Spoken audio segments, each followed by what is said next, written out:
Hello everyone, I'm Dr. Fernando Hernandez from Aura Regenerative, and I want to talk to you about one of the most exciting frontiers in modern medicine, the stem cell therapy.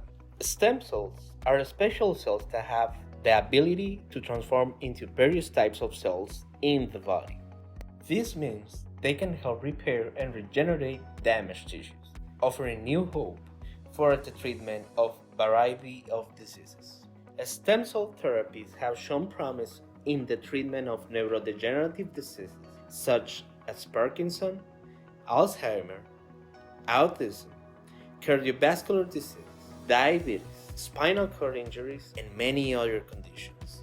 Imagine being able to regenerate heart tissue after a heart attack, or improve mobility in patients with spinal cord injuries. Around the world, clinical trials are being conducted to ensure the safety and effectiveness of these therapies.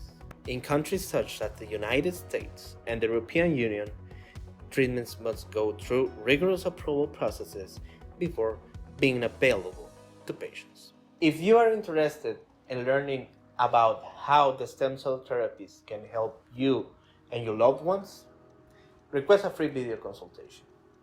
Together, we can explore the possibilities and work toward a healthier future.